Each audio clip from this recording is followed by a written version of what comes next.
Alors bonjour à tous, nouvelle vidéo, comme l'année dernière où je l'avais déjà fait, j'avais bien aimé le faire, c'est le Vinyl Tag 2022, donc 22 questions sur le vinyle auxquelles il faut apporter une réponse. J'ai passé beaucoup de temps à chercher certains disques. Et surtout à les rechercher en fait, plus à les trouver par rapport aux questions c'était facile, mais les rechercher dans...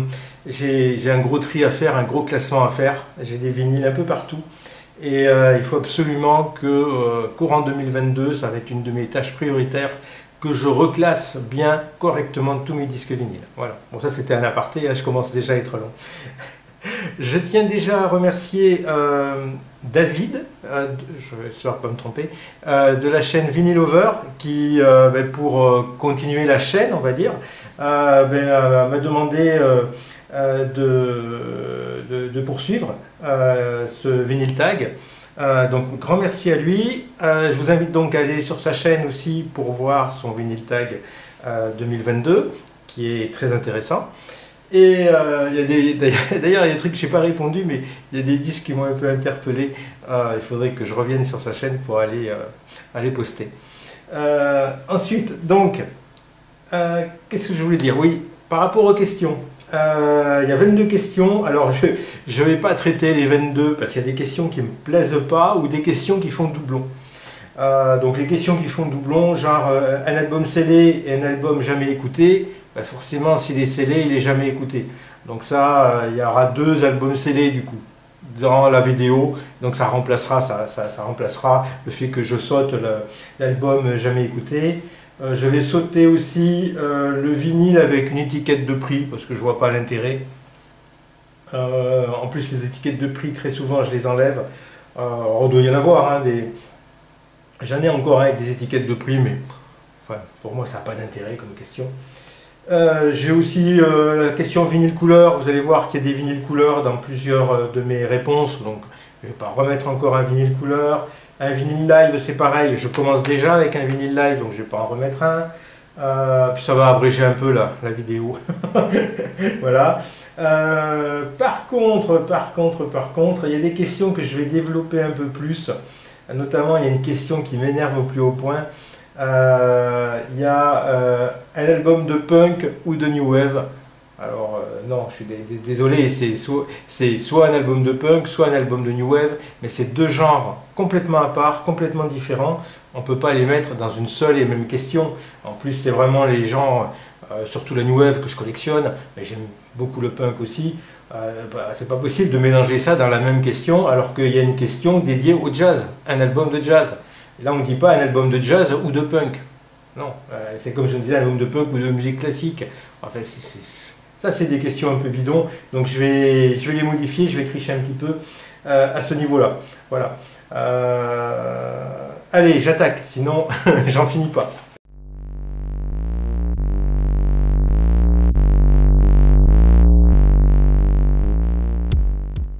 Alors, première question, un album favori acheté en 2021. Alors, j'aurais pu répondre, oui, parce que je vais vous dire aussi ce que j'ai pas répondu. David, sur sa chaîne, il a fait 22 questions, 22 minutes enfin 22 questions en 22 minutes. C'est impossible pour moi, c'est impossible. Alors, pourtant, c'est pour ça que j'ai essayé de synthétiser les questions. J'aurais pu mettre du Yellow parce qu'il y a eu les rééditions ou les éditions pour la première fois en vinyle de Yellow en 2021 et ça c'est des chefs-d'œuvre. Franchement, au niveau de la musique électronique, Yellow, il y a un son, il y a une production, il y a une recherche sonore qui est excellente et pour moi c'était des disques que jamais j'allais pouvoir me procurer en vinyle. Parce que soit ils étaient jamais sortis, soit ils étaient beaucoup trop chers pour les éditions d'époque. Et ça, vraiment, les Yellow, c'est vraiment du top. Donc j'aurais pu mettre les Yellow, mais je ne savais pas lequel choisir parmi les 4 rééditions. Donc du coup, j'ai pas pris Yellow. J'aurais pu mettre Rammstein. C'est pas sorti en 2021, sauf un, mais Rammstein, je le mets un peu plus loin, donc J'ai pas pris Rammstein, mais ça aussi acheté en 2021. Et c'est vraiment des très belles éditions. Et j'aime beaucoup Rammstein. J'ai eu vraiment une grosse période Rammstein, comme j'ai eu une grosse période Sisters of Mercy. Et j'aurais pu mettre aussi les rééditions de Kraftwerk, qui sont très très belles. Mais pareil, il y en a eu plusieurs, donc j'ai pas pu choisir. J'ai choisi Sisters of Mercy. Ça, c'est un pressage 2021 pour le Record Store Day. J'avais déjà présenté dans une vidéo, je pense. BBC Sessions 82-84, Sisters of Mercy n'avait rien sorti depuis 1991 ou 1992, ou d'avoir une compile peut-être qui est sortie à cette époque. Donc Sisters of Mercy n'avait rien sorti depuis tout ce temps. Il a fallu attendre 30 ans pour une sortie, enfin, des BBC Sessions 82-84, ça c'est très très bon. On a combien 3, 4, 5, 6, 7, 8, 9, 10, 11, 12 titres. Oui, 12 titres parce qu'il y a une face qui n'est pas enregistrée malheureusement, une face qui est avec une gravure. Je vous remontre les vinyles vite fait. Je les avais déjà montrés et ils sont très beaux. Donc ça répond aussi à la question vinyle couleur. Donc c'est des vinyles fumés. Je n'en avais pas du tout des comme ça. Donc ça c'est très beau. Voilà, très bien. Son BBC, donc son excellent, forcément. Et ça fait plaisir de réentendre les Sisters, même si c'est toujours et encore avec leur même titre de l'époque, alors qu'ils continuent à tourner. Voilà, on n'aura rien d'autre que ça à se mettre sous la dent, mais c'est mieux que rien. Voilà, le deuxième vinyle est exactement pareil. Et oui, voilà, la face B, c'est uniquement un label avec le label des Sisters, et ce n'est pas gravé. Vous aurez peut-être pu trouver quelque chose, je ne sais pas. Mais bon. Comme ça, ils ont pu respecter en fait chaque session avec chaque date de session à la BBC. Et on a des incontournables de l'époque, Heartland, Jolene, j'aime bien aussi, Burn, Walk Away, Poison Door, No Time to Cry, Alice, bien sûr, Alice, 1969, enfin voilà, vraiment il y a des très très bons titres. Très content qu'il soit sorti. Je ne pouvais pas passer à côté. Il était cher de mémoire, mais celui-là, je ne pouvais absolument pas passer à côté. C'est vraiment, pour moi, un disque qu'il faut absolument avoir pour un collectionneur des Sisters.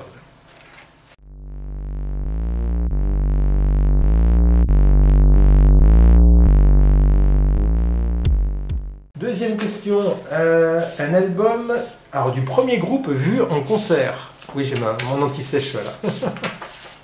Un album du premier groupe vu en concert. Alors ça, c'était impossible. C'était impossible parce que pourquoi? Donc, je vous présente déjà le disque dont je vais vous parler. C'était impossible parce que les premiers groupes que j'ai vus en concert, c'était dans des bars ou dans des festivals ou dans des salles des fêtes. C'était même souvent du gratuit, des groupes pas connus qui n'avaient pas forcément fait d'album, ou des groupes un peu plus connus mais qui avaient fait des albums mais uniquement en CD, puisqu'on était au début des années 90, je pense, ou toute fin années 80, début des années 90 quand j'ai commencé à faire des concerts. Et donc forcément, pas d'album en vinyle.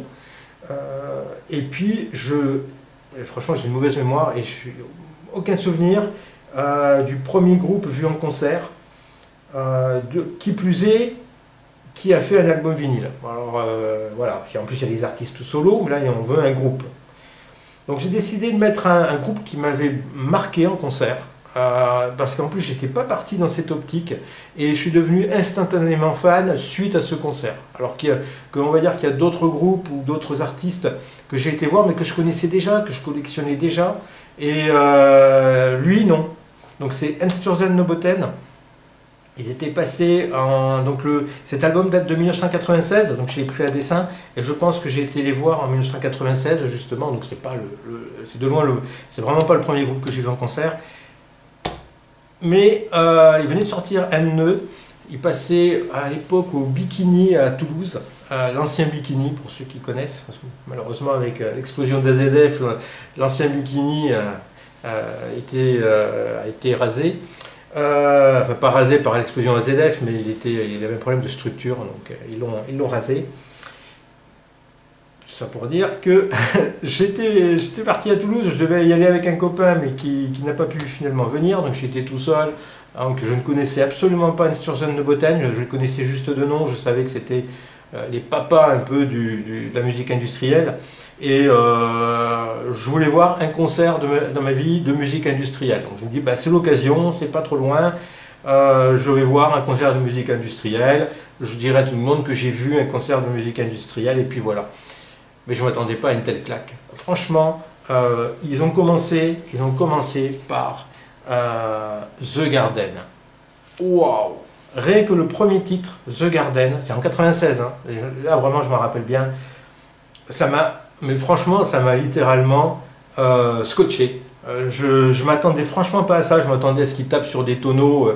J'avais quand même une version assez, une vision réductrice de la musique industrielle, et là au contraire ils m'ont ouvert vraiment à tout à fait autre chose. C'est on est très loin, enfin c'est de la musique industrielle, mais on en est très loin, c'est très évolué. Plein d'instruments inventés, mais vraiment la voix de Blixa Bargeld bien mise en avant, qui va parfaitement avec toutes les chansons, toutes les musiques qui sont jouées, plein de musiciens que je ne connaissais pas encore. Mais j'ai été enchanté de ce concert, enchanté. Rien que le premier titre, The Garden, je dis même si après c'est nul, c'était tellement bon cette ouverture que même le reste, après, quelque part, j'ai bien fait de venir. Ah, mais le reste était du même niveau. Donc vraiment, franchement, je me rappelle d'un ventilateur qui soufflait sur les pages d'un livre. Donc il y avait un micro à côté du livre. Et ça enregistrait le bruit des pages qui tournaient. Et ça faisait comme ça un des bruits sonores ou une des musiques sonores du concert. Donc c'était vraiment fabuleux. Et à partir de ce moment-là, donc j'avais aucun disque d'Einstürzende Bothène, il me les fallait tous. Et j'ai fini de les avoir tous pas plus tard que l'année dernière, 2021. Et fin 2021, notamment avec Tabula Rasa, que j'avais énormément de mal à trouver à un prix correct. Et après, il doit me manquer peut-être un maxi ou deux, ou un laserdisc, mais enfin des trucs plus anecdotiques qui ne sont pas des albums. NE, c'est un de mes albums préférés. Alors, il est encore scellé, pour ça que je vous dis que comme ça, je réponds en même temps à la question des albums scellés et de l'album jamais écouté. Je l'ai bien sûr écouté, mais pas le vinyle. Voilà. C'est pour moi, franchement, dessus on a une âme qui est absolument géniale. On a NE qui est bien, on a The Garden qui est fabuleux. On a Oasis East aussi qui est fabuleux aussi, qui est génial. Stella Maris, je crois que c'est un morceau calme qui est très bien. The Explosion aussi, qui est vraiment bien. Enfin, c'est un très bon album. Et pour la petite histoire, ils vendaient les disques vinyles à la fin du concert, donc il y avait ce disque-là qui venait de sortir, mais j'avais pas prévu d'argent en dehors du concert, et du coup, j'ai pas pu m'acheter le vinyle, et j'ai vraiment regretté quand je suis parti. Et j'ai dit, oh, alors sinon, il fallait aller sortir pour retirer de l'argent et revenir, enfin bon... donc du coup cet album je me l'ai suis acheté que l'année dernière je crois, je crois que c'est un achat de l'année dernière. Très content de l'avoir. Voilà.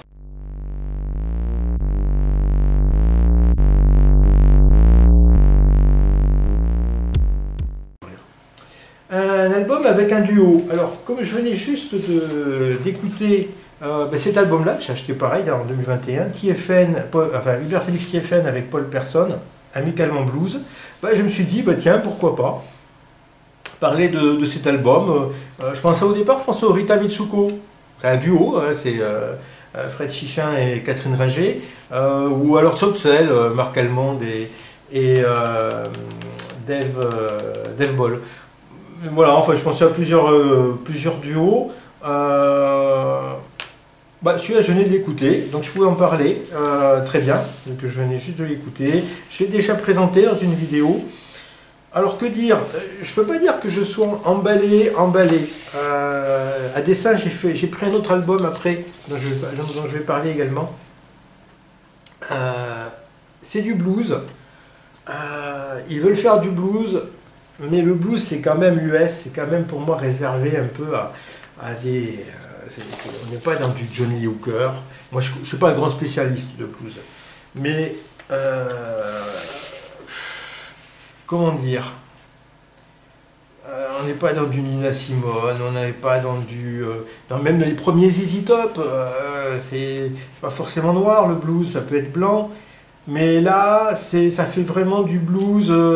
On est chez Sony Music, on a sûrement le studio Sony Music, tout est propre, lisse.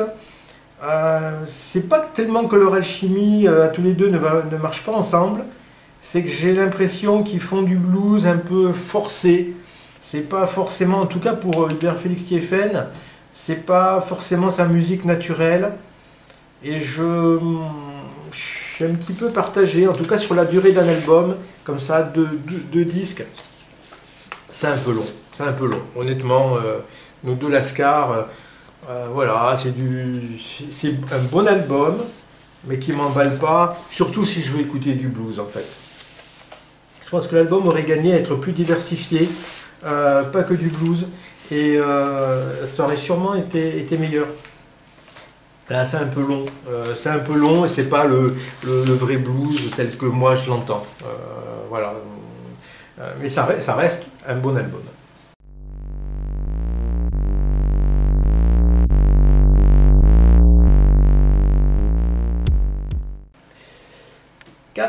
Un album scellé. Alors, on en a vu un tout à l'heure, j'aurais pu m'en contenter, mais comme j'en ai d'autres. Surtout celui-là, je pense que c'est parmi les plus vieux albums scellés que j'ai toujours pas ouvert. Martin Gore, Counterfeit 2. J'avais acheté à sa sortie à l'époque, et quand j'ai regardé la date, parce que je m'en rappelais, je me suis dit, je vais l'ouvrir un jour. Hein. Je sais pas si on va le voir, 2003. Depuis 9 ans, mais non, qu'est-ce que je dis 9 ans? Depuis 19 ans. Depuis 19 ans, il est scellé. J'ai peine à le croire. J'ai jamais ouvert. Ouais, il est fermé. Je pourrais l'ouvrir, mais je vais l'ouvrir tôt ou tard. En plus, c'est un bon album. Hein, il y a des très bons titres dessus. Il y a Stardust, Loverman, Das Lied von Einsamen Mädchen. Je crois que c'est très bien aussi. Et ben, voilà, je ne sais pas pour quelle raison. Je crois que parce qu'en 2003, pas dire de bêtises. Je ne sais pas pourquoi.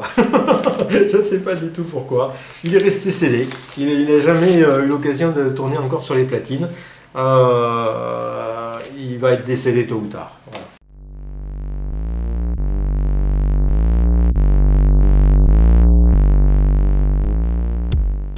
En 5, un album concept. Alors là, un album concept, la question avait déjà été posée l'année dernière. Et ben là, c'est un album que j'avais hésité de le présenter l'année dernière. Mais là, je me suis dit, c'est l'occasion d'en parler. Gita Govinda. Alors, c'est un coffret, donc ça répond aussi à la question des coffrets. Hein, comme ça aussi, j'avance un peu plus vite. Gita Govinda, donc je vais vous lire. Donc, il a un peu souffert, hein, le coffret, hein, il n'est pas neuf. Poème lyrique de Jayadeva en 24 chants. Une belle couverture. Et alors je vais vous lire ce qu'il y a à l'arrière parce que ça sera mieux dit que si moi je vous en parle. Écrit au début du XIIe siècle en langue sanskrite par le poète Jayadeva, le Gita Govinda, ou chant du bienheureux, apparaît dans la littérature mondiale comme le chef-d'œuvre de la poésie lyrique dévotionnelle. Le Gita Govinda est une sorte de ballade composée de 24 chants précédés d'un prologue, où interviennent 3 personnages principaux. Le dieu berger Krishna, c'est la musique indienne, hein, 9e avatar du dieu Vishnu est reconnu comme l'être suprême, en Orissa. La bergère Radha, la plus haute représentation de l'âme individuelle, et l'ami de cette dernière, messagère et élément d'union entre les deux amants, en quelque sorte le maître spirituel, indiquant la route à suivre. Voilà. Donc c'est 24 chants là-dessus, apparemment, un gigantesque poème, hein, sur 4 disques, qui est très connu en Inde. Voilà, donc on a droit à de la musique indienne, mais surtout à du chant de la part de le chanteur, comment il s'appelle, Ils le disent là. Le chanteur Raghunath Panigrahi. Voilà. Et il y a beaucoup, c'est beaucoup chanté. Hein. Je dois dire que c'est quand même dur à écouter. À la suite, 4 disques. Voilà, ils sont en parfait état. Sur le label Ovidis, que je ne connais pas. C'est un label français. Va, Radha, joindre ton Seigneur à la fête du printemps. La mélancolie de Radha, le jour où l'amour vint réveiller les 2 oiseaux sur la poitrine de Radha. Voilà, donc apparemment, il y a 3 titres par face. 4 disques x 6, ça fait 24. Voilà, les 24 chants. Donc je ne vous ouvre pas chaque disque, hein, ils sont identiques. Hop, hop, et on a un petit feuillet. Louange au détenteur de la lumière, Gita Govinda. Alors, il y a toute une explication. Bon, je crois qu'on n'a pas le temps. C'est en français et en anglais. Ils expliquent l'orchestre. Donc, on a du sitar, de la flûte traversière, du pakawaj, c'est un tambour cylindrique, du swaramandal, c'est un santour, et une tempura. Moi, je trouve ça un tempura en cuisine, mais utilisé dans toute l'Inde par le musicien soliste ou les petits groupes. Sa fonction principale est de maintenir en permanence les sons fondamentaux du raga. Oh là là. Donc, il y a une petite explication sur le culte de... Voilà. Et là... Ah oui, chaque chant est expliqué. Après, c'est intéressant, hein. Là, c'est vraiment le concept, hein, l'album concept. Hein. Poème lyrique de Jayadeva en 24 chants, donc chaque chant est expliqué. D'ailleurs, allez, la strophe 7 de l'acte 1, scène... non, pardon, strophe 7 de l'acte 1, scène 1. Au hasard, hein, je prends ça.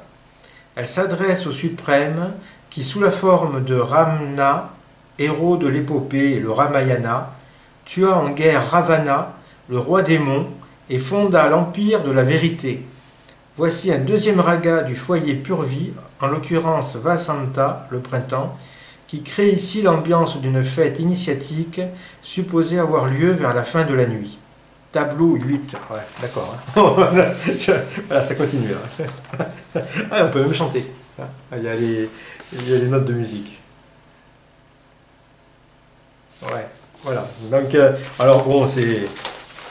Honnêtement, à écouter l'ensemble, c'est compliqué, hein, quand même. C'est compliqué. Hein. C'est de la musique, j'en ai d'autres des disques de musique indienne, qui passent beaucoup mieux. C'est beaucoup plus musical. Là, c'est quand même beaucoup chanté. C'est quand même compliqué à écouter dans son entièreté, parce que le but c'est ça, parce que c'est un tout. Voilà, on peut pas juste une strophe, juste un titre. C'est très compliqué, mais c'est l'album concept que je tenais à vous présenter.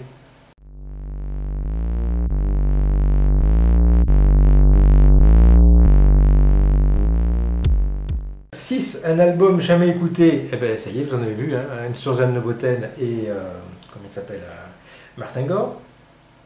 7. Un groupe artiste découvert en 2021.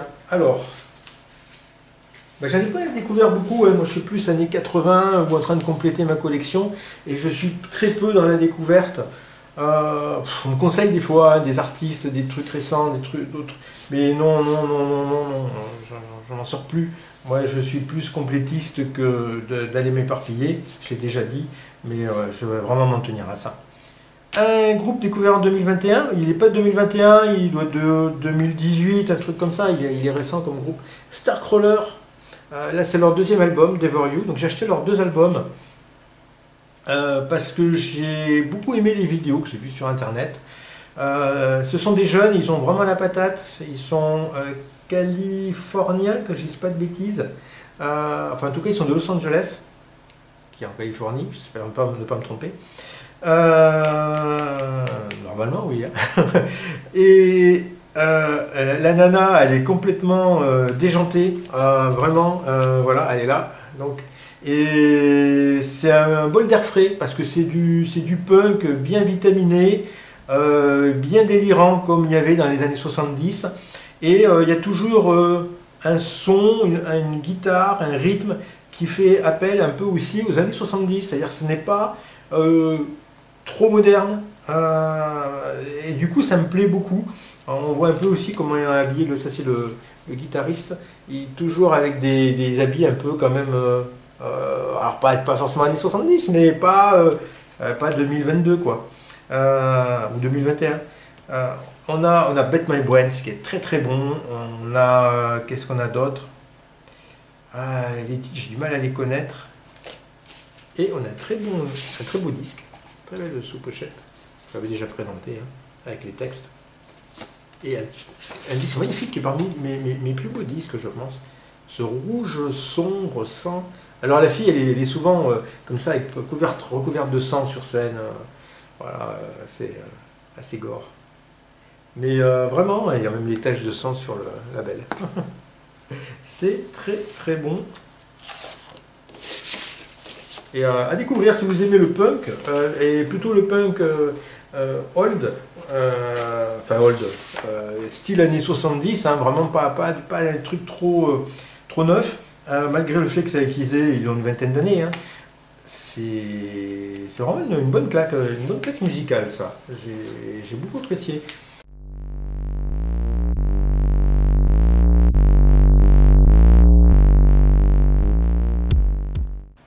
Alors un album live, donc je ne vais pas revenir dessus puisque j'ai présenté les Sisters, voilà, qui étaient déjà en live hein, à la BBC. Donc je n'ai pas repris d'album live. Un album d'un autre continent. Alors un album d'un autre continent, j'ai pris celui-là à dessin. Eric Clapton avec John Mayall. C'est pas à la base mon style de ce que j'écoute. Hein, voilà. Ça c'est du blues et du vrai très bon blues. C'est excellent. Je m'attendais vraiment pas à ça. Quand j'ai acheté cet album, je crois dans un lot, je sais plus d'où il vient exactement. Ah, il vient peut-être d'une ressourcerie, je crois, celui-là. C'est possible. Je sais plus trop. C'est un pressage brésilien, c'est pour ça que je le présente dans un autre, je sais pas, on arrive à voir là, Brasileira. Donc dans un autre continent. Et ça, c'est du très bon blues.